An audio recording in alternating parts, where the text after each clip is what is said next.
大灣區錦標賽嚟爭取到不單止有獎杯，仲有獎金。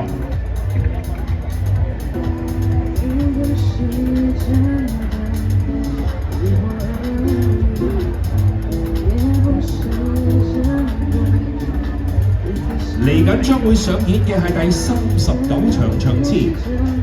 ，2020永明香港國際龍舟邀請賽混合錦標賽決賽，一聲信號，大戰正式展開，同大家介紹下9支進入到嚟決賽嘅混合隊精英。最靠近岸第一線卓越運輸 B Cross， 第二線 King's Wine Cellar， 第三線北海龍，第四線清風龍，第五線中大龍救生隊臥龍，第六線科大正能量救生隊，第七線香港遊艇會 Royal Hong Kong Yacht Club， 第八線旅港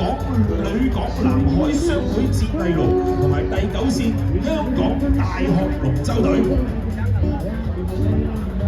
而家進行緊嘅仍然都係500米標準龍嘅賽事啊！嚟到決賽咧，呢一班精英中之精英咧，實力真係旗鼓相當。喺頭200米暫時帶出嘅見到4線嘅清風龍，仲有咧就係6線、7線啊，應該係7線嘅 Royal Hong Kong Yacht Club 香港遊艇會。咁啊，緊隨其後有中間5線中大龍救生隊嘅臥龍，同埋6線嘅科大正能量救生隊啊！哇！大家嘅名次相當接近，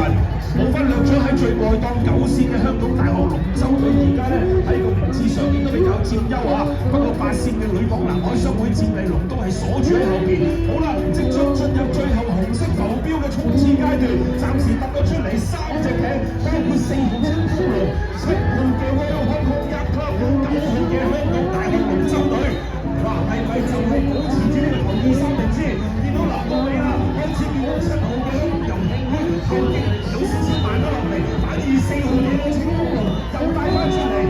孭埋9線嘅香港大學龍舟隊，4線清風龍有機會順至奪得冠軍，但係睇住香港大學龍舟隊，上嚟啦！不過最終咧最唔切啊，結果同新嚟為4線嘅清風龍，仲有咧就係7線嘅香港遊艇會，仲有9線嘅香港大學龍舟隊。